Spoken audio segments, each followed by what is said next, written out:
हरे राम हरे राम राम राम हरे हरे हरे कृष्णा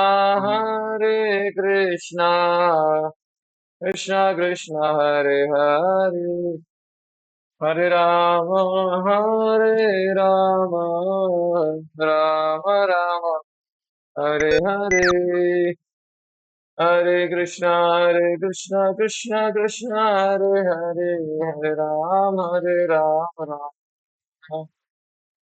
हरे कृष्णा कृष्णा कृष्णा हरे हरे हरे राम राम राम हरे हरे कृष्णा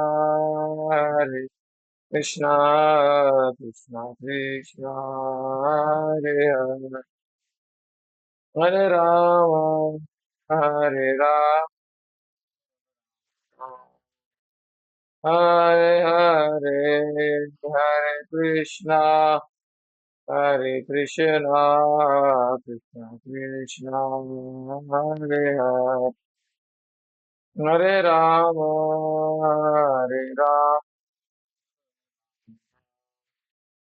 हरे हरे कृष्णा हरे कृष्णा कृष्ण कृष्णा हरे हरे हरे राम राम हरे जय राधा गोपीनाथ राधा गोपीनाथ राधे जय गौरनिताय गौरनिताय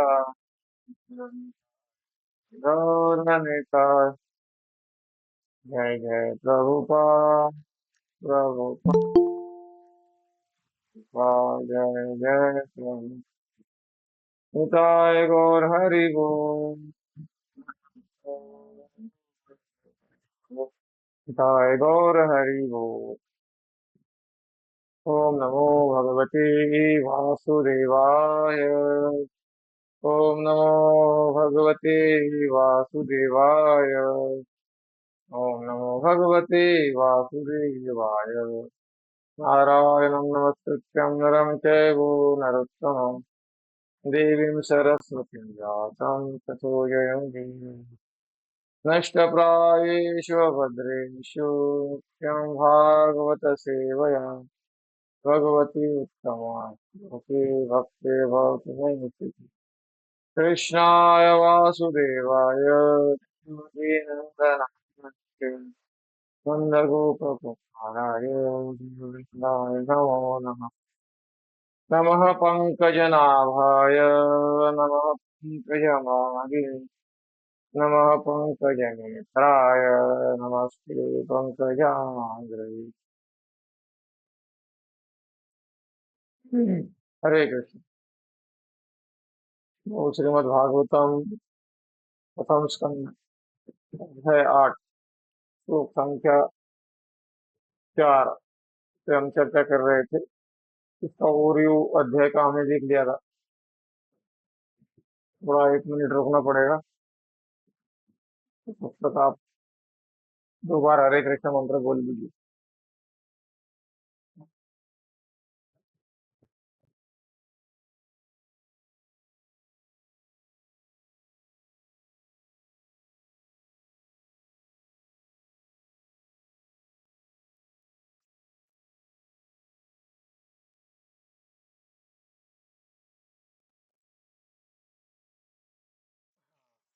हरे कृष्ण।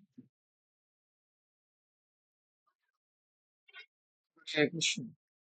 वो हम चर्चा कर रहे थे कि इस अध्याय का नाम है कुंती महारानी की प्रार्थना है और परीक्षित महाराज को रक्षा करना। तो परीक्षित महाराज की जो अ, दो इस अध्याय में 2 प्रसंग महत्वपूर्ण है। कुंती महारानी की प्रार्थना है और परीक्षित को रक्षा करना।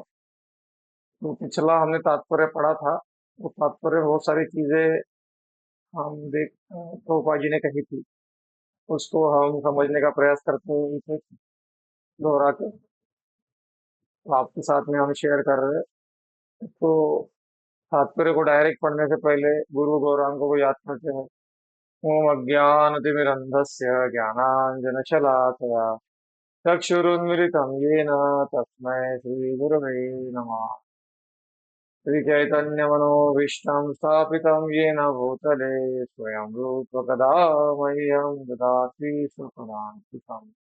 वन्देऽहं श्रीगुरो श्रीयुतपदकमलं श्रीगुरुं वैष्णवांश्च श्रीरूपं साग्रजातं सहगणा रघुनाथान्वितं सजीवम् साद्वैतं सावधूतं परिजनसहितं कृष्णचैतन्यदेवं श्रीराधा कृष्णपादान् सहगणा ललिता श्रीविशाखान्वितांश्च नमो विष्णुपादाय कृष्णपृष्ठाय भूतले श्रीमते भक्तिवेदान्त स्वामिनिति नामिने।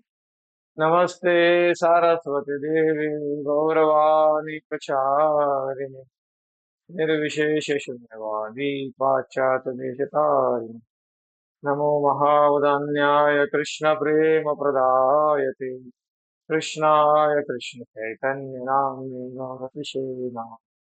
हे कृष्णा करुणा सिंधो दीनबंधो जगत्पते गोपेश गोपिका कांत राधा कांत नमोस्तुते तप्त कांचन गौरांगी राधे वृंदावनेश्वरी वृषभानुसुते देवी प्रणमामि हरिप्रिये वाञ्छाकल्पतरुभ्यश्च कृपा सिन्धुव एव च पतितानां पावनेभ्यो विष्णुभ्यो नमो नमः। जय श्री कृष्णा चैतन्य प्रभु नित्यानंद श्री अद्वैत गदाधर श्रीवासादि गौरभक्तवृंद। हरे कृष्णा कृष्णा कृष्णा कृष्णा हरे हरे हरे राम राम राम हरे हरे। इसका तात्पर्य में प्रभुपाद जी कह रहे थे। वो अनुवाद इस प्रकार से था कि सर्वशक्तिमान के कठिन नियमों का जीवों पर उनकी पृथ्वी का दृष्टांत देते हुए भगवान श्री कृष्ण तथा सारे मुनियों ने समस्त शब्द एवं शोकार्थ जनों का हर्ष बधाया।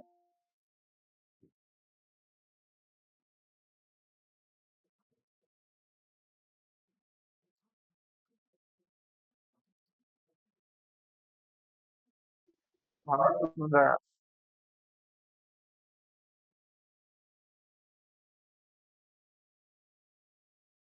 वहां पर सर्वशक्तिमान के कठिन नियमों, तो नियम कठिन है। अ, कठिन नियम मतलब जैसे गवर्नमेंट होती है, कुछ कुछ नियम जैसे यहाँ पर जो है, अगर हम किसी को मारते हैं तो मृत्यु दंड की शिक्षा नहीं मिलती अपने को। या फिर किसी को जीव को जानबूझ के मारते हैं तो इतना दंड नहीं मिलता। लेकिन भगवान के नियम जो है कठिन है, तो इस कठिन नियम को समझना होगा। और इस कठिन नियमों का और उनकी प्रतियों का दृष्टांत देते हुए श्री कृष्ण तथा सारे मुनियों ने समस्त शब्द एवं शौकार्थ जनों को ढांढस बनाया। मतलब क्या है कि हमारे जीवन में अभी इतने जो योद्धागण हैं वो मर चुके हैं। बहुत उसमें वीर योद्धा भी थे, वो भी मरे, सारे रिलेटिव थे बहुत सारे। तो ऐसे कैसे मर गए हो? इसलिए मर गए, शक्तिमान थे लेकिन उन्हें शक्तिशाली अपराध भी किया था। क्या अपराध था उनका? शक्तिशाली अपराध क्या था? वो अधर्म के साइड में थे। कुछ लोग धर्म के साइड वाले भी गए हैं, बट पांडवों का बाल भी बांका नहीं हुआ। तो लेकिन अधर्म के साइड में थे, तो बड़े बड़े महाजन भीष्म पितामह, उनको भी शरीर छोड़ना पड़ा। तो लीला है, बट फिर भी ऐसा कहा जाता है कि वो अधर्म के साइड में थे। तो ये बार बार इतिहास दोहराता है कि धार्मिक व्यक्ति भी अधर्म के साइड में हो सकता है। कलयुग है ये। कब बुद्धि किसका घूम जाए कोई गारंटी नहीं है। और लेकिन कठिन नियम का पार करके कोई नहीं जा सकता। ऐसे कोई बोलेगा कि वो तो अधर्म पे अधर्म किया जा रहा है और उसका कुछ नहीं हो रहा है। तो पाप का घड़ा भरने की देवी है। कुरुक्षेत्र के युद्ध में इन लोगों का पाप का घड़ा भर गया था। तो फिर भगवान निमित्त बने, विश्व रूप दिखाया अर्जुन को, कि बोला कि इनको सबको मैंने पहले मार दिया है, तुम निमित्त बनो केवल एकमात्र। काफी काफी बार चीजों को हम सेट राइट करना चाहते हैं, ठीक करना चाहते हैं, लेकिन भूल जाते हैं कि भगवान भी कंट्रोल कर रहे हैं। भगवान एक ही कोरोना भेज देगा तो सारे ठीक लोग ठीक हो जाते हैं।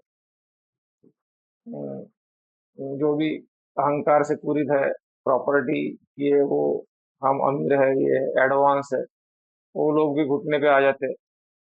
प्रकृति का वार बहुत कठिन है। तो भगवान वही सीधे बता रहे हैं, बोधव्यम गीता में वयम स्वयं भगवान कहते हैं, कर्मण्योऽपि बोधव्यम बोधव्यम च विकर्मणि अकर्मण्योऽपि बोधव्यम गहना कर्मणो गति। कर्म की गति गहन है और उसको समझना हमारा जी मनुष्य जीवन का कर्तव्य है। तो प्रक्रिया है अलग अलग, कि मैं उन प्रतिक्रियाओं का दृष्टांत देते हुए वो कहा ना उन्होंने, इसलिए मैं उसके ऊपर बोल रहा हूँ। तो गणा कर्मणोगति, तो हम भक्ति में आते हैं, हमारे पापों के बोझ के नीचे हमारा जीवन जो है दुखी होता है, दुख से ग्रस्त होते हैं। लेकिन भगवान की अहेतु की कृपा होती है, भक्त समुदाय में आकर उस पापों को काटने का एक माध्यम मिल जाता है। हम्म, उसको ब्रह्म संहिता में भगवान कहते हैं, कर्माणि निर्दहति किंतु च भक्ति भाजा बिंदवादि पुरुषम तमहम भजा। तो जो कर्म के जो पहाड़ कटने लगते हैं, लेकिन कलयुग को ये पसंद नहीं है कि हमारे कर्मों के पहाड़ कटे। इसीलिए वो फिर साजिश रचता है और हमको फिर अपराधों में इन्वॉल्व कर देता है। तो पदम पदम यद विपदम, ये कलयुग है। यहाँ कलयुग अपने अपने तरीके ढूंढ रहा है। तो अगर हम जानबूझ के मांसाहार नहीं कर रहे, पहले करते थे छोड़ देना, अभी क्रॉस सीन, सटल सीन, इससे बच गए। तो फिर एक आता है, how I am right and how you are wrong. Vaishnav समुदाय में एक दूसरों पे आरोप प्रत्यारोप, निंदा, ये कलयुग का फाइनल अस्त्र है। तो क्योंकि जब अम्बरीश महाराज और दुर्वासा मुनि के बीच में युद्ध हुआ, तो उसने उनके ऊपर अटैक किया। तो दुर्वासा जो थे एक योगी थे, भक्त नहीं थे। यति कहा गया है हमको, यति। हम्म, और अम्बरीश महाराज को साधु कहा गया है। लेकिन साधु साधु अगर भिड़ जाए तो फिर ये कलयुग की उसमें जीत होती है। कलयुग की इसमें जीत होती है, इसीलिए हम भक्ति सिद्धांत सरस्वती कहते हैं कि devotee should be lion outside and lamb inside. Lion मतलब, भक्ति सिद्धांत लायन आउटसाइड मतलब जब हम वैष्णव समुदाय के बाहर व्यवहार करें तो हम शेर के जैसे होना चाहिए हमारा व्यवहार। मतलब किसी के दबाव में आना, पैसे के दबाव में आना, पोजीशन के, पोस्ट के दबाव में आना, वो नहीं होना चाहिए। लेकिन जब हम भक्त समुदाय में रहते हैं, तो लैम मतलब क्या होता है, वो बकरी का बच्चा, छोटा सा बच्चा, वो डर के रहता है। तो वैष्णव समुदाय में ऐसा डर के रहना चाहिए। लेकिन हम थोड़ा सा उल्टा करते हैं, बाहर डर के रहते हैं, बाहर बाहर डर के रहते हैं, और भक्त समुदाय में अपना ज्ञान विज्ञान तर्क वितर्क वाद विवाद सब। तो फिर प्रतीका है, तो सर्वशक्तिमान के कठोर नियम है फिर। बहु जन्म करी यदि श्रवण कीर्तन, तबे तो ना पाया कृष्ण पदे प्रेम धन। बहु जन्म करी यदि श्रवण श्रवण कीर्तन होगा अनेक जन्मों में। माता जी को कुकिंग करना है तो कोई प्रॉब्लम नहीं है। आप कुकिंग करते करते सुन सकते हैं। तो वीडियो आप कर लीजिए, क्योंकि आपका मूवमेंट होगा ना। हाँ, तो इससे थोड़ा डिस्ट्रैक्शन होता है। हम्म, हाँ तो तबु तो न पाया कृष्ण पदे प्रेम धन। कृष्ण पदे प्रेम धन। तो कृष्ण पदे प्रेम धन पाने के लिए, जैसे किसी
कृष्णा हरे कृष्णा कृष्ण कृष्णा हरे हरे, हरे राम राम राम हरे हरे।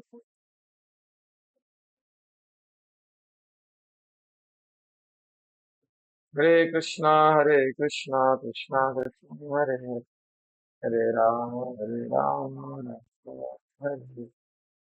हरे कृष्णा कृष्णा कृष्णा हरे हरे, हरे राम राम राम हरे।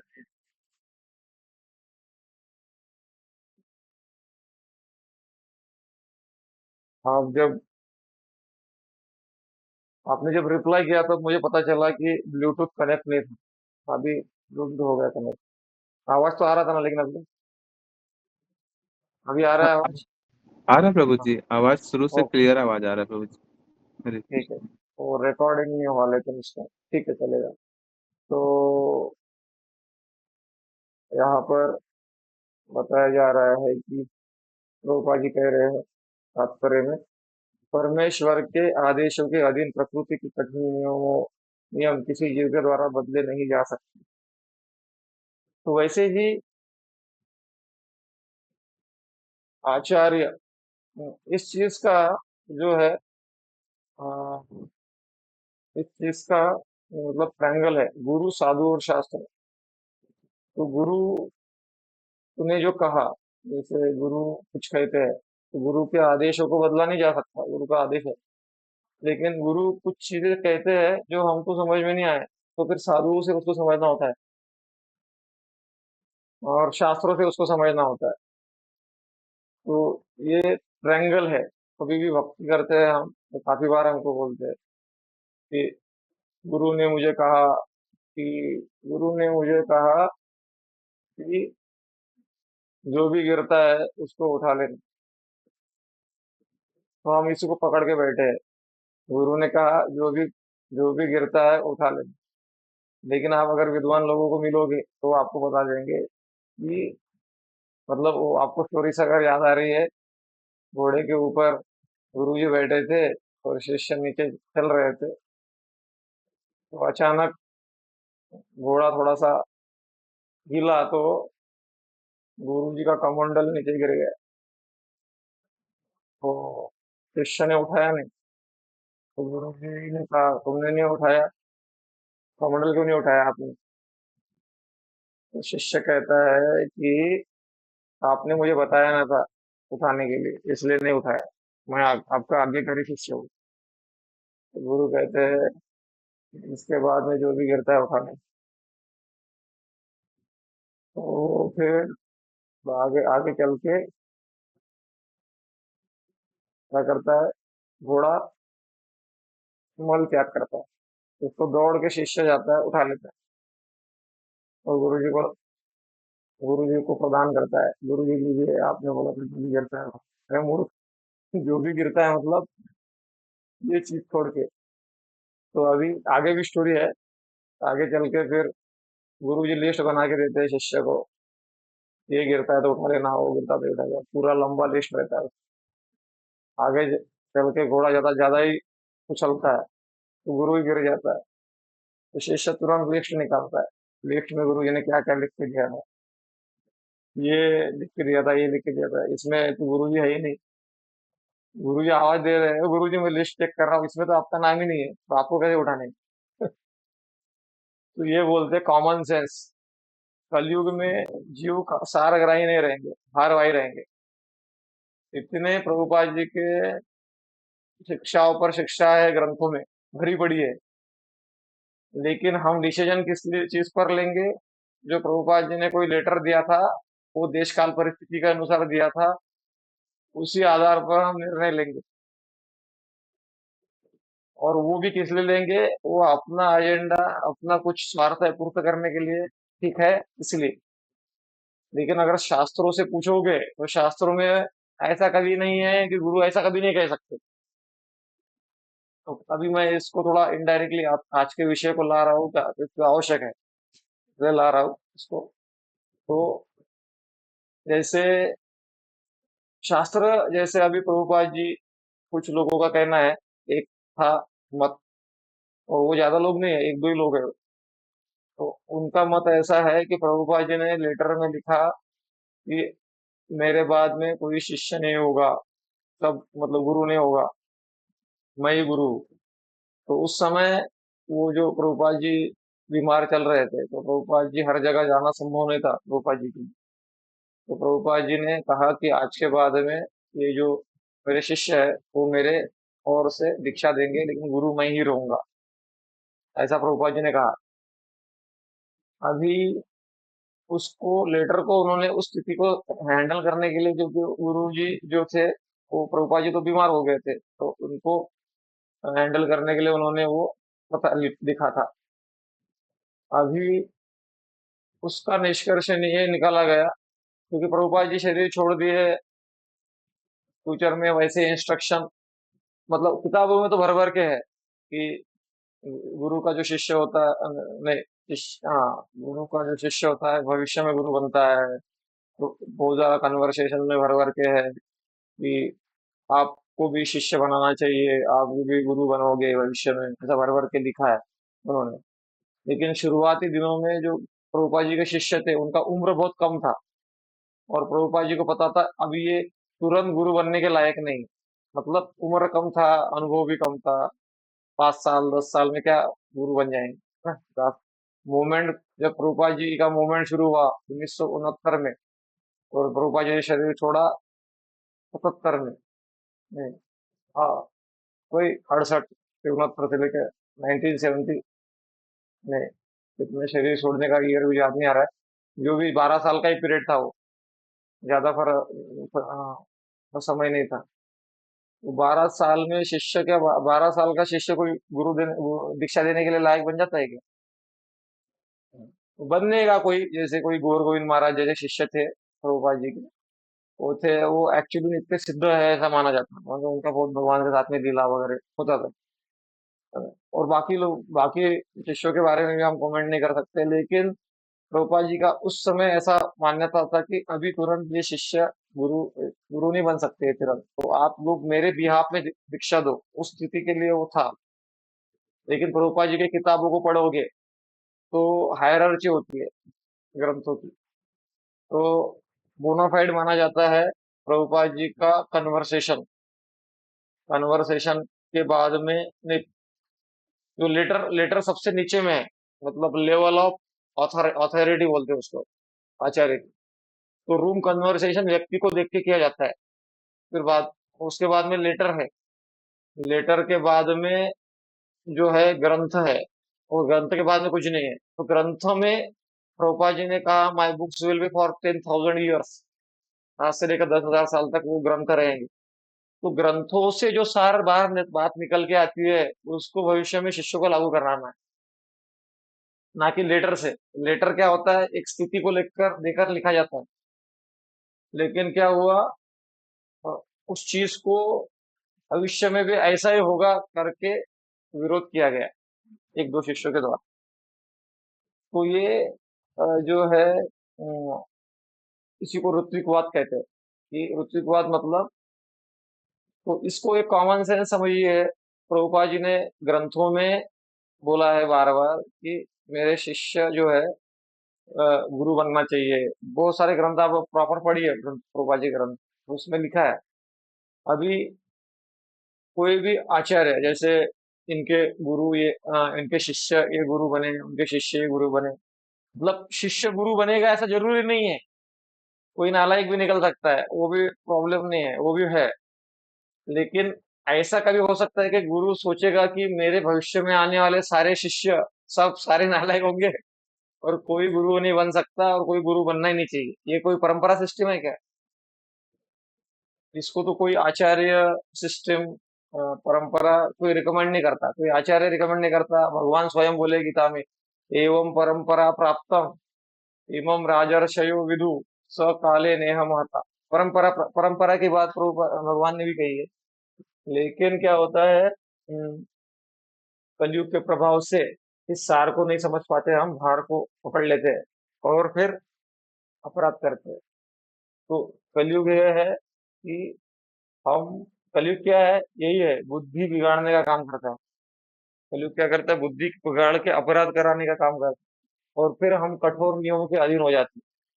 कठोर नियम क्या है कि जो वैष्णव अपराधी है उसको, मतलब कम से कम, जो वैसे मर गया व्यक्ति तो ठीक है, लेकिन वैष्णव अपराध करके मारा तो उसकी दुर्गति पे दुर्गति होती जाती है।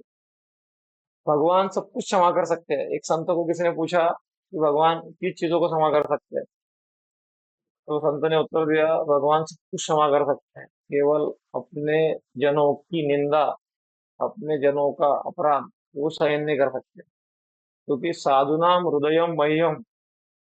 अभी क्या हो रहा है, कलयुग के प्रभाव से हम किसी की भी बात सुन लेते हैं।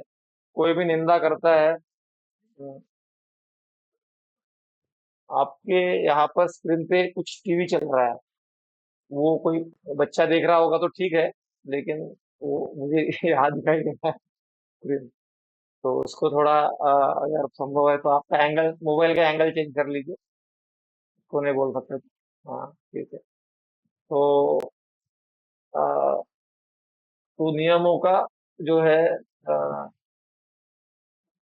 नियमों का जो है मतलब सार समझ नहीं आते। तो कलयुग में जीव कैसे होंगे, बाहर वायु रहेंगे, सारग्राही नहीं रहेंगे। तो अगर सारग्राही बनना है तो भगवान से प्रार्थना करना है, हृदय से प्रार्थना करना है। तब जाके भगवान चैत्य गुरु के रूप में अंदर है, कृष्णम वंदे जगत गुरु, तो वो प्रदान करेंगे अपने को सही रास्ता। क्योंकि कलयुग में बोगस सिस्टम भी चलेगा और दिखेगा ओरिजिनल। जैसे कलयुग में आप मार्केट में जाओ, कल ही हमारे को दो दो जनों ने, एक व्यक्ति ने भगवान के लिए नेकलेस ला के दिया। सोने का ही था वो, सोने जैसा ही दिख रहा था, लेकिन वो सोने का तो पॉलिश वाला था वो। तो भगवान के लिए लाया, लाया सोने का जैसा दिख रहा था, लेकिन वो पॉलिश वाला था। तो अभी हमारे एक और भी ये है, उनका नाम, हमारे कांग्रेगेशन रखता है, उनका जेम्स का दुकान है, वो हीरा भी बेचते हैं। तो उनके पास में हम मंदिर में एक हीरे जैसा ही कुछ चीज आया था, तो उनके पास में पड़ताल के लिए ले गए थे। तो हमको उसको देखकर ऐसा लग रहा था ये पक्का हीरा है। तो उसको जाके हमने दिखाया उनको कि ये ऐसा लग रहा है हीरा है, अंगूठी में लगा है हीरा है। तो उन्होंने बोला, इसको जो तार लगा हुआ है वो सोने का है, और ये जो हीरा है ये 10 रुपए का है।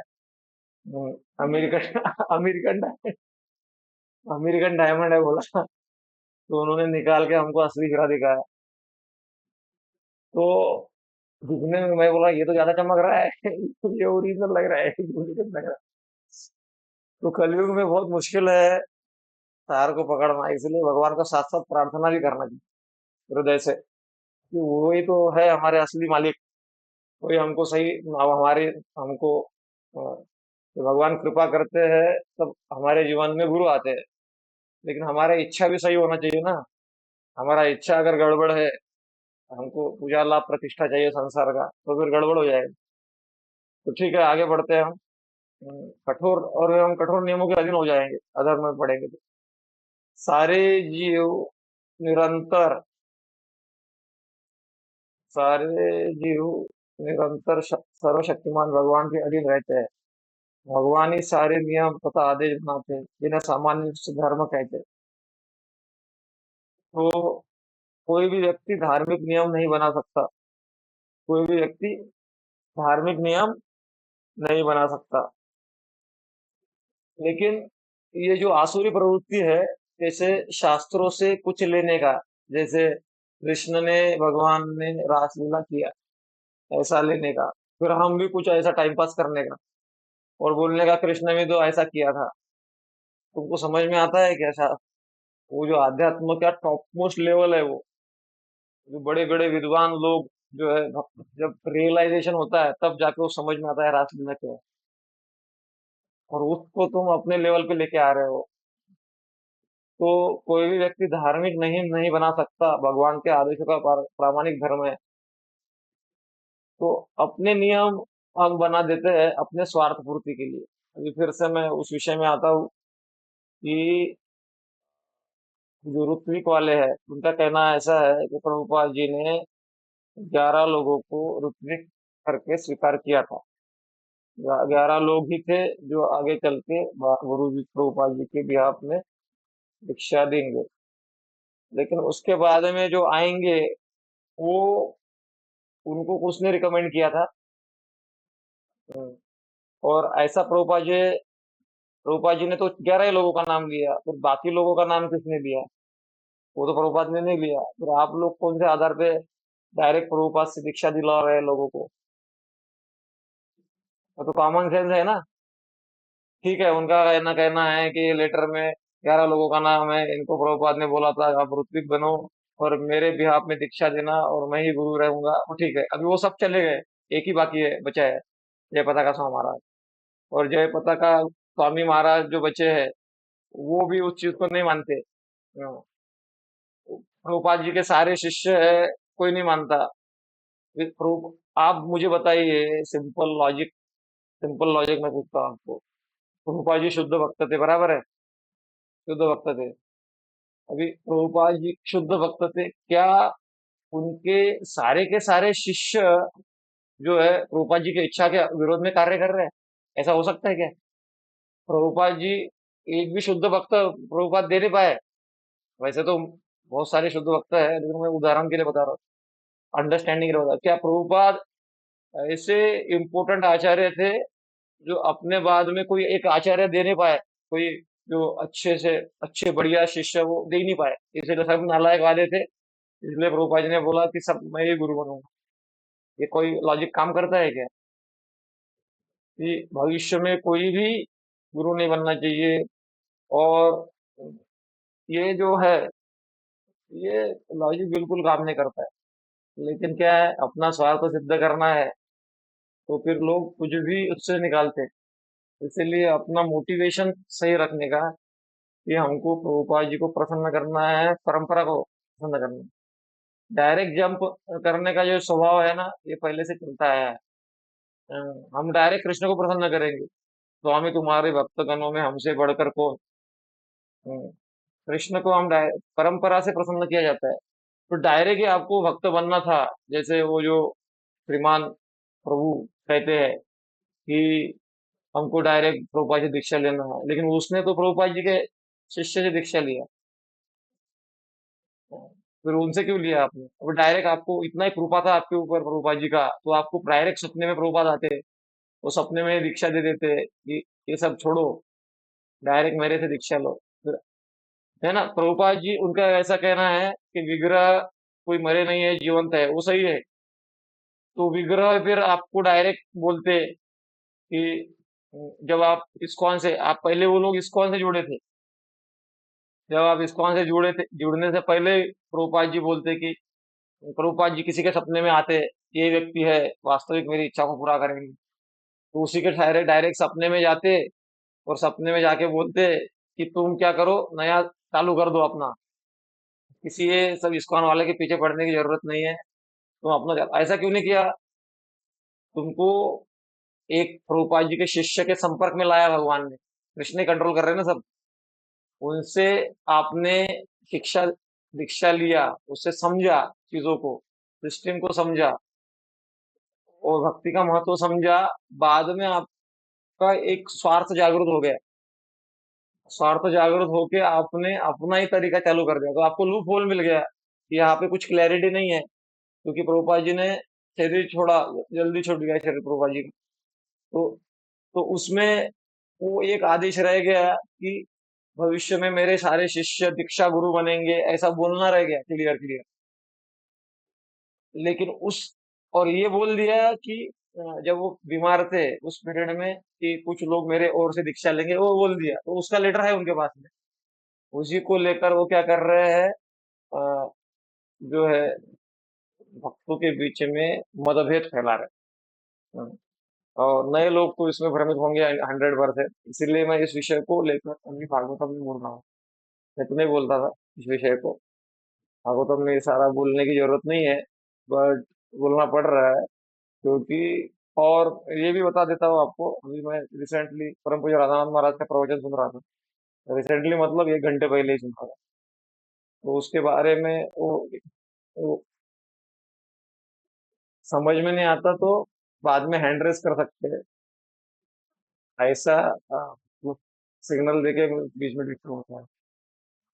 तो जैसे तो परम पूज्य राधानाथ महाराज का जो है प्रवचन सुन रहा था, तो उसमें वो कह रहे थे कि ये जो आजकल का समाज है वो खतरनाक समाज है इसमें, और विशेष करके मीडिया वाला।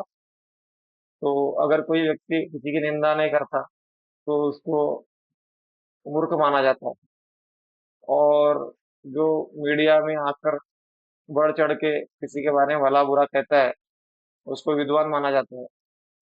और हम बोलेंगे कि अरे, हम बोले कोई भक्त भक्त बोलेगा कि तुमको पता है क्या, ऐसा हुआ वैसा हुआ, तो बोलेंगे अरे वो हमको निंदा नहीं सुनता। तो वो बोलेगा क्या मूर्ख है, सत्य को सुनना नहीं चाहते तुम, मूर्ख व्यक्ति है। तो ऐसा बोल के हमारा उपहास करेंगे।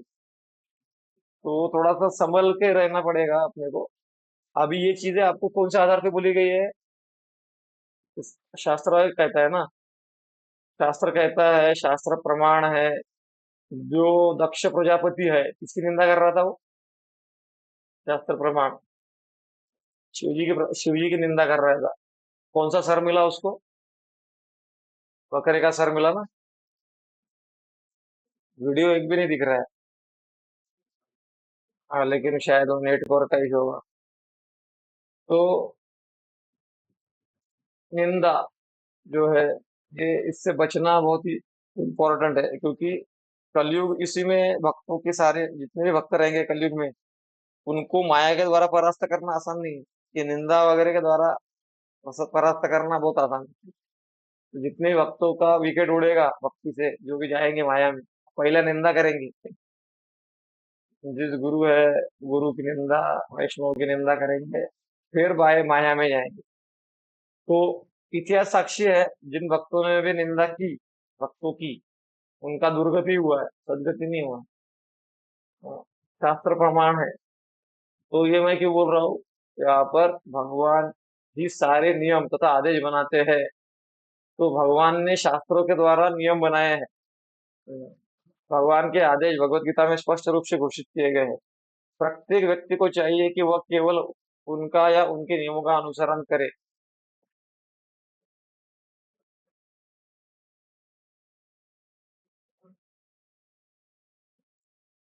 प्रत्येक व्यक्ति को चाहिए वो केवल उनका या उनके नियमों का अनुसरण करे। तो यहाँ पर प्रभुपाद जी क्या कहना चाह रहे हैं कि उनका या उनके नियमों उनका या उनके नियमों का अनुसरण क्यों कह रहे हैं?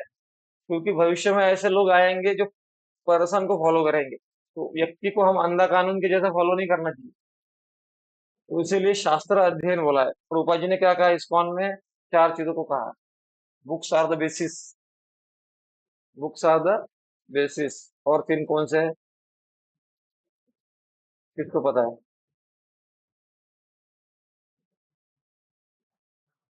किसी को नहीं पता? इस्कॉन में चार चीजें हैं। उसका पहला मैंने बता दिया आपको, बुक्स आर द बेसिस, ग्रंथ ही आधार है। दूसरा क्या कहा प्रभुपाद ने? आत्मनिर्भर को बताएंगे। हैंड रेस करिए, अनम्यूट करके बोलिए। आत्मनिवेदन प्रभु ने कुछ कुछ बोलना चाह रहे हो, आवाज आया था, बोलिए। हाँ, अनम्यूट करके बोलिए। हरे कृष्णा। आ, मैं भूल चुका हूँ प्रभु जी। चांद भी हैप्पी, ऐसा एक है, बाकी याद नहीं है। क्षमा कीजिए। ठीक है, अच्छा प्रयास किया आपने। तो ये मूल बातें हैं, ये हम कैसे भूल सकते हैं? इस्कॉन के जो मूल बातें हैं, जिसको प्रवचनों में दोहराया जाता है, उसको हम कैसे भूल सकते हैं? हम कभी खाना भूलते हैं क्या? नहीं भूलते। खाना नहीं भूलते हम। नहीं, मतलब उनको नहीं बोल रहा हूँ मैं सबके लिए बोल रहा हूँ, ऐसा है उनके लिए बोल रहा हूँ। तो कुछ जो मूल बातें रहती है हम भूल नहीं सकते। जैसे हम रूम में आ रहे हैं, चाबी भूल गए, अरे भूल सकते हैं क्या? भूल सकते हैं, लेकिन वो हो तो हम अपने आप को कोसेंगे, क्या ऐसे कैसे चाबी भूल गए हम? कोसेंगे ना हम। वो चाबी कोई भूलने वाली चीज है? हाँ। हाँ, प्रकाश सागर प्रभु ने हैंड रेस किया है, बोलिए। प्रभु जी आपने जो पूछा उसमें चैंटिंग और डांसिंग भी ऐसा कुछ है शायद भजन कीर्तन में। हाँ। हाँ ठीक है, आप प्रयास कर रहे हैं उसके लिए आपको मैं प्रोत्साहित कर रहा हूँ। हाँ ठीक है। इसमें मुकुंद दास जी ने हैंड रेस किया है, बोलिए। प्रभु जी उसमें एसोसिएशन का भी है प्रभु जी। हाँ, आपने और अच्छा से प्रयास किया। एसोसिएशन में बुक रीडिंग चैंटिंग और डाइट ऐसा। हाँ, आपने और अच्छे से प्रयास किया, इसलिए भी आपको धन्यवाद। नहीं, मतलब आपका एक पॉजिटिव पॉइंट ये है कि आप उत्सुक है उत्तर देने के लिए। ये आपका एक पॉजिटिव पॉइंट है। लेकिन सब लोग गलत उत्तर दे रहे हैं, ये नेगेटिव पॉइंट है। और इसको मैंने पहले बता दिया है काफी बार। ये नेगेटिव पॉइंट। तो नहीं, आप लोग भी मैं मजाक नहीं ले रहा हूँ, अपना ही परिवार है, मतलब अपने जुड़े हुए वक्त है, तो मैं कोई आपको निंदात्मक दृष्टि से नहीं बोल रहा हूँ। लेकिन अपने को थोड़ा सा, जैसे हमारी चाबी हम बोलते नहीं गाड़ी की, अगर हम खाना बोलते नहीं, ये बोलते नहीं, तो आध्यात्म में कुछ चीजें बेसिक होती है, प्रभुपाद जी के कुछ स्टेटमेंट बेसिक होते हैं, उसको ध्यान रखना चाहिए। जैसे books are the basis. Books ग्रंथ जो अध्यात्म में जो प्रभुपाद इस्कॉन आंदोलन में कहा जाता है, बुक्स आर द बेसिस।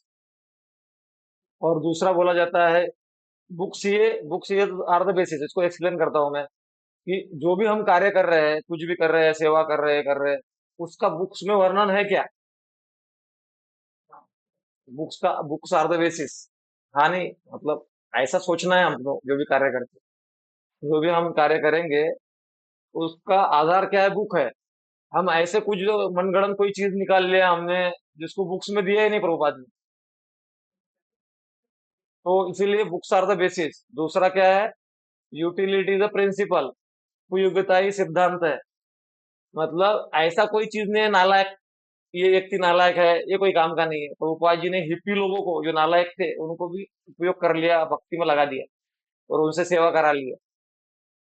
ये जो लैपटॉप है, ये खराब है, क्योंकि इसमें मैं जो है, ये मुझे बहुत एडवर्टाइजमेंट दिखाता है, ये फिल्में मैं देखता हूँ इसमें, तो ये खराब है।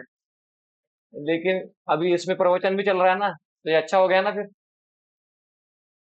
आध्यात्म का चर्चा। तो उपयोगिता मतलब इसका उपयोग कैसे करना है, ये सिद्धांत है। ये दूसरी चीज हो गई। और तीसरी चीज, प्रभुपाद ने कहा प्यूरिटी इज ऑफ फोर्स। शुद्धता ही शक्ति है। तो हम बहुत बड़े बड़े प्रवचन दे रहे हैं, प्रवचन ही दे रहे हैं केवल, लेकिन हमारा जो है चार नियमों का पालन ठीक नहीं हो रहा है। मैं एकदम चार नियमों पे आ गया, क्योंकि शुद्ध वक्ता बनना थोड़ा मुश्किल होता है, एकदम से तुरंत वो लेवल पे जाना। लेकिन प्रामाणिक साधक तो होने चाहिए हम, कि गुरु जी ने इतने माला जपने के लिए कहा है, तो वो प्रामाणिकता से जप रहे हैं, और चार नियमों का पालन करने के लिए कहा है, वो कर रहे हैं। तो उससे शुद्धता बढ़ेगी ना हमारा।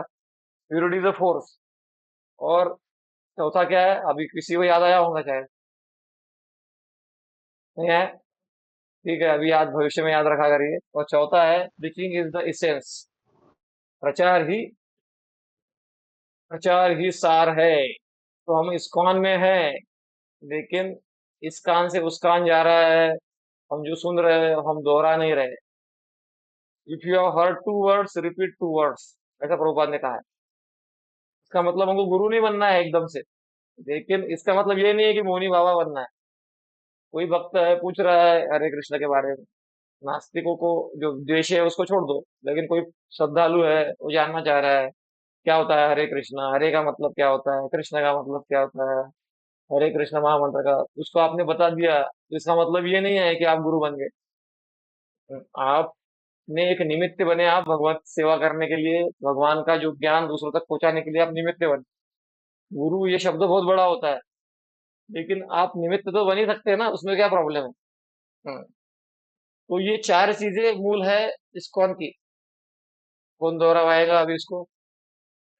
दोहरा सकते हैं क्या कोई?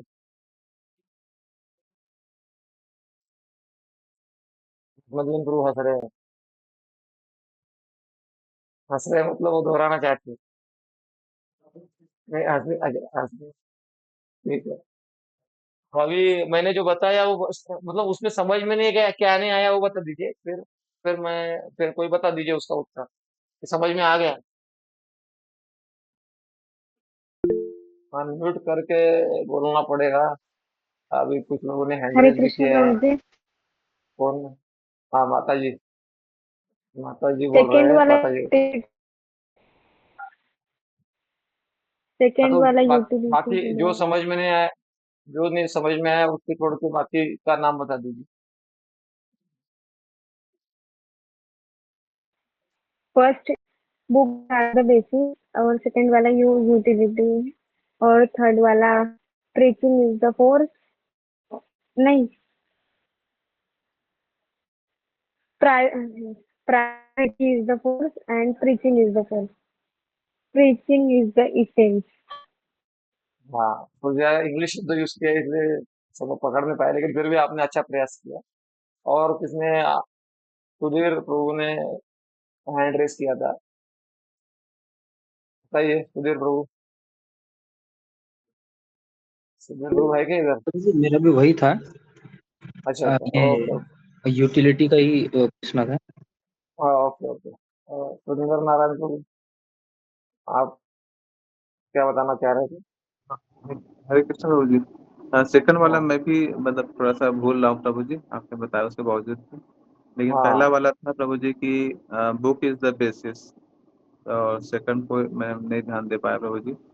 थर्ड वाला हम्म था प्योरिटी इज द फोर्स, और फोर्थ था प्रभु जी की प्रचार ही सार है, यानी प्रीचिंग इज द एसेंस, ऐसे करके प्रभु जी। हम्म सेकंड हम्म। वाला मैं ही मिस कर रहा हूँ प्रभु तो अभी जी। मैं ये प्रश्न क्यों पूछ रहा हूँ? आपको एम्बेरस करने के लिए, क्या आपको शर्मिंदा करने के लिए प्रश्न नहीं पूछे जा रहे हैं यहाँ पर। प्रश्न ये, टीचर, मैं अभी कुछ दिनों पहले हमारे टीचर बताए थे हमको कि टीचर का ये रोल होता है कि it is the duty of the teacher to make the student understand what they understand. समझ रहे? अभी इसको हिंदी में कैसे ट्रांसलेट करें? ये शिक्षक का ये शिक्षक का कर्तव्य होता है कि स्टूडेंट को ये समझाया जाए कि वो क्या समझ गए, क्योंकि स्टूडेंट को लगता है हमको समझ समझ में आ गया। तो जब प्रश्न पूछा जाता है तो उनको समझ में आता है कि हमको क्या समझ में नहीं आया, क्योंकि चिंतन मनन चालू हो जाता है। अरे हमको तो लगा कि हमें समझ में सुन लिया हमने, अभी हो गया, याद आ गया सब। लेकिन उसमें से तो कुछ चीजें याद ही नहीं आ रही है, और कुछ चीजें तो अभी तो और पूछने के बाद में प्रश्न आ रहे हैं। अगर मैं नहीं पूछता तो प्रश्न भी नहीं आते। समझ रहे? ये टीचर का रोल होता है कि it is the duty of the teacher to make the student understand what they understood. तो इसीलिए प्रश्न पूछे जाते हैं क्योंकि आप फिर से रिलुक करो। और ज्यादातर कलयुग का ये हाल बेहाल है कि हम बहुत कुछ सुनते हैं, लेकिन पूरे पाठ मागे सपाट वाला कार्यक्रम चलता रहता है हमारा। आपका ही नहीं, मेरा भी ऐसा ही है, सबका ही ऐसा ही है। इसीलिए उसको बार बार दोहराना पड़ता है। तो पहला चीज था, हाँ, पहला चीज मैंने बोला था, बुक्स आर द बेसिस। तो ग्रंथ ही आधार है। तो ग्रंथ ही आधार है। इससे क्या समझ में आता है कि हमारे भक्तिमय जीवन में हम जो भी कर रहे हैं, गुरु जी भी आदेश दे रहे हैं हमको, उसको आपको ग्रंथ में मिल जाएगा कहीं ना कहीं, प्रभुपाद जी के या फिर आचार्यों के ग्रंथों में मिल जाएगा आपको। अगर ऐसी कोई चीज है जो ग्रंथों में नहीं मिल रही है, आचार्यों के ग्रंथों में इंस्ट्रक्शन में नहीं, प्रभुपाद जी के इंस्ट्रक्शन में भी मिल रहे हैं, केवल एक लेटर में मिल रहा है वो किधर से भी, तो फिर गड़बड़ है। तो उसको फॉलो मत करो, ग्रंथों को फॉलो करो, ग्रंथ पढ़ो अच्छे से। तब जाके बुक्स आर द, ये हमारे बुक के आधार पर हमारी भक्ति खड़ी होंगी। तो ये मैं बताना चाह रहा था, एक बहुत गंभीर विषय ये बताना चाह रहा था। दूसरी बात, utility utility is a principle बोला मैंने। तो उपयोगिता ही सिद्धांत है। तो एक व्यक्ति प्रभुपाद जी का भी उदाहरण देता हूँ मैं आपको कि एक व्यक्ति जा रहा था। वो एक व्यक्ति जा रहा था, उसने 100 का नोट देखा, तो वो त्यागी था। उसने बोला, हम पैसे से कोई मतलब नहीं रखते, हमको देखना भी नहीं पैसे की तरफ। निकल गया। वो वैसे पड़ा रहा उधर में। दूसरा व्यक्ति आया गया। दूसरा व्यक्ति आया, उसने सोचा बहुत बढ़िया है, 100 का नोट, जेब में डाल दिया। तीसरा व्यक्ति आया, फिर से 900 का नोट डाला गया। तीसरा व्यक्ति आया था, वो भक्त था। वो आया, वो मतलब नोट नोट नहीं था, वो नोट के अंदर पैकेट भी था, और पैकेट के अंदर जिसका नोट था उसका एड्रेस भी था। उसने उठाया, नोट देखा, तो उसने ये नहीं सोचा बहुत बढ़िया है और फिर जाने दो दूसरे का फेंक दो, फेंक फेंक भी नहीं दिया। उसने नोट को भी उठाया, पैकेट का एड्रेस भी देखा, जिसका नोट था वहां तक वो नोट पहुंचा दिया। तो इसमें से कौन सा बढ़िया लगा आपको? कौन कर देगा इसका? सब बढ़िया था क्या? सब अच्छा ही लग रहा लास्ट है? लास्ट वाला लास्ट वाला अच्छा लग रहा है ना, जय कुमार गुरु? तो ऐसा ही यस यस प्रभु। भक्ति का जीवन है। अरे ये लैपटॉप लैपटॉप खराब है, फेंक दो ये। हाँ, शुरुआत में तो होता है। बच्चे को बच्चे को एकदम से वो लाइटर क्या चाकू वगैरह हाथ में नहीं दिया जाता, लेकिन यूजलेस कुछ भी नहीं है। संसार की क्रिएशन सब कुछ है, कुछ भी नहीं है मतलब जो धर्म के बाउंड्री के अंदर है वो कुछ भी खराब नहीं है। हर व्यक्ति, अब हम कभी कभी लोगों को हम बोल देते हैं यूजलेस फेलो, तो वो संसार का शब्द है यूजलेस फेलो। लेकिन आध्यात्मिक दृष्टि से कोई भी यूजलेस नहीं है। मनुष्य जीवन मिला ये सबसे बड़ा क्वालिफिकेशन। तो हर चीज यूटिलिटी इज द प्रिंसिपल, मतलब उपयोगिता ही सिद्धांत है, मतलब हर चीज भगवान की सेवा में उपयोग की जा सकती है। हर व्यक्ति को भगवान की सेवा में लगाया जा सकता है। हाँ, कोई व्यक्ति जो है उसका एक अपना इच्छा रहता है, यथेश इसी तथा कुरु, तो उसको हम समझ दे देते हैं ये जन्म में तो अगले जन्म में। लेकिन ऐसा नहीं है कि कोई भी यूज नहीं होता है, हर चीज। और जब हर चीज भगवान की सेवा में यूज हो जाती है, तो ये जो लैपटॉप है जिसके द्वारा मैं बोल रहा हूँ, ये ईयरफोन है इसके द्वारा जो बोल रहा हूँ, ये भौतिक है। लेकिन इसको जब आध्यात्म के लिए यूज किया जाता है तो यह आध्यात्मिक बन जाता है। ये शरीर हमारा भौतिक है, सन्यासी का शरीर भौतिक होता है। लेकिन जो वो उसी शरीर को बार बार प्रवचन देने के लिए, सेवा करने के लिए, जपने के लिए, मुंह को जपने के लिए, कान को आध्यात्मिक ध्वनि सुनने के लिए यूज करता है, तो वही शरीर जो भौतिक है वो आध्यात्मिक बन जाता है। तो उपयोग कैसा कर रहे हैं उसके ऊपर निर्भर करता है। कुत्ते बिल्ली के जैसा, सुअर के जैसा लोग जीवन जी रहे हैं, वो भी है मनुष्य जीवन। और वही जीवन को सदुपयोग करके वो दिव्य देवता के भी परे वैष्णव महाभागवत बन जाता है, शुद्ध भक्त बन जाता है। तो कैसा यूज कर रहे हैं, यूटिलिटी इज अ प्रिंसिपल। मतलब ऐसा, हम त्यागी है सोच के सब कुछ छोड़ देना नहीं है, और अपना सोच के हाँ, मतलब उसी का चिंतन मनन नहीं करना है। भगवान का चिंतन करो और संसार को यूज करो। तो 1-2 मिनट और लगेंगे फिर एंड करता हूँ। तो संसार को, तो अभी संसार अभी क्या है, हम संसार से प्रेम करते हैं, लोगों को यूज करते हैं। लेकिन संसार को यूज करना है और लोगों को या फिर भगवान को प्रेम करना है या भक्तों को प्रेम करना है और संसार को यूज करना है। लेकिन अभी हम क्या करते हैं, संसार को प्रेम करते हैं और लोगों को यूज करते हैं अपने जीवन में। तो वैसा नहीं होना चाहिए। तो यूटिलिटी द प्रिंसिपल, संसार को यूज करो भगवान की सेवा में, कुछ भी छोड़ना नहीं है, सब कुछ भगवान से जोड़ना है, भगवान की सेवा में लगाना है। तो ये है अध्यात्म का सिद्धांत, ये दूसरा सिद्धांत। समझ में आ गया ना, यूटिलिटी प्रिंसिपल। और तीसरा क्या था, प्यूरिटी ऑफ फोर्स। हम बहुत प्रवचन देंगे, लेकिन हम हमारे जीवन में अगर 4 नियम का पालन नहीं कर रहे, तोड़ रहे उसको, अ, और हम निंदा वगैरह कर रहे हैं, तो हमारे वाक्यों में पावर नहीं रहेगा। हमारे वाक्यों में पावर नहीं रहेगा, इसका मतलब ये नहीं होता है कि लोग भक्त बन जाएंगे तुरंत फटाफट, ऐसा भी नहीं होता है। इसका मतलब ये है कि हम अपने भक्ति के द्वारा, हमारे, अगर हम शुद्ध है तो हम अपने भक्ति में संतुष्ट महसूस करेंगे। जैसे हमने भोजन कर लिया तो हमको संतुष्टि लगती है कि नहीं? दूसरों को सर्टिफिकेट देने की जरूरत है क्या? कि अरे आपने आपने अभी भोजन किया है, आप अभी सेटिस्फाइड फील करने वाले हो। तो हिप्नोटिज्म में किया जाता है ऐसा, वैसा नहीं है। हमने भोजन किया, हमको लगेगा हम भोजन कर लिए। वैसे ही हम अगर जैसे शुद्ध हो रहे हैं भक्ति के द्वारा, तो हम, हमारा जो पहले मन चंचल था, संतुष्टि का हम अनुभव करेंगे, ये सारा है। तो प्यूरिटी इज द फोर्स, वो उसमें शक्ति मिलता है। और preaching is the essence. Each one teach one while being taught by one, ऐसा राधेश्याम प्रभु बताते हैं। Each one teach one while being taught by one, मतलब मैं आप लोगों को सिखा रहा हूँ, तो आपका कर्तव्य क्या है, जितना आपको समझ में आ रहा है आप भी एक एटलीस्ट एक जन को बताओ और उसको जीवन में कुछ परिवर्तन लाने का प्रयास करो। नहीं सुनता है तो हाथ जोड़ के दूर हो जाओ, कोई प्रॉब्लम नहीं है। तो प्रयासरत रहो। प्रीचिंग इज द एसेंस, ये प्रभुपाद जी का मूड है। ये आचार्य का मूड है। कुछ आचार्यों का मूड भजन वाला था, रूपा जी का मूड भजन वाला तो है ही, भजन तो करना ही है, लेकिन साथ साथ प्रचार भी करना है, क्योंकि चैतन्य महाप्रभु की इच्छा है, हमारा आज्ञा गुरु होइया तारो यही देश, जारे दाको तारे कहो कृष्ण उपदेश।